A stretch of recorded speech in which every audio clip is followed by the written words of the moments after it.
আপনার জিমেল সুরক্ষিত রাখার জন্য টু স্টেপ ভেরিফিকেশন খুবই গুরুত্বপূর্ণ। টু স্টেপ ভেরিফিকেশন অন করলে আপনার জিমেল আর হ্যাক হবে না। কেউ হ্যাক করতে গেলে আপনার যে নাম্বার দিয়ে টু স্টেপ ভেরিফিকেশন অন আছে সেই নাম্বারে একটা কোড চলে আসবে। টু স্টেপ ভেরিফিকেশন অন করার জন্য জিমেলে এসে প্রোফাইলে ক্লিক করে দিবেন। তারপর ম্যানেজ ইওর গুগল অ্যাকাউন্ট দেখতে পারবেন, সেখানে ক্লিক করে দেবেন।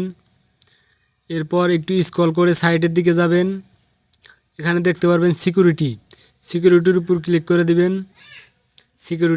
সিকিউরিটির উপর ক্লিক করে দিবেন। এরপর একটু নিচের দিকে আসলেই দেখতে পারবেন টু স্টেপ ভেরিফিকেশন। এই যে টু স্টেপ ভেরিফিকেশন, এর উপরে ক্লিক করে দিবেন। ক্লিক করে দিলে একটু লোডিং সময় নেবে। তারপর অ্যাড ফোন নাম্বারে ক্লিক করে দিবেন। এরপর প্রথমে দেশ সিলেক্ট করে নেবেন, আপনি কোন দেশের। তো আমি যেহেতু বাংলাদেশের, তাই বাংলাদেশ সিলেক্ট করে নিচ্ছি।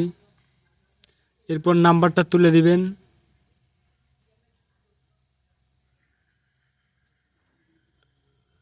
নাম্বার উঠানো শেষে নেক্সটে ক্লিক করে দিবেন। এরপর ওই নাম্বারে একটা ওটিপি যাবে, তো ওটিপি কোডটা এখানে বসিয়ে দিবেন। কোড এখানে বসানোর পর ভেরিফাই ক্লিক করে দিবেন। ভেরিফিকেশন কিন্তু আমাদের কমপ্লিট হয়ে গেছে। ডানে ক্লিক করে দিবেন। দেখতে পাচ্ছেন টু স্টেপ ভেরিফিকেশন, এখানে টিক মার্ক উঠেছে। আমাদের ভেরিফিকেশন কমপ্লিট হয়ে গেছে।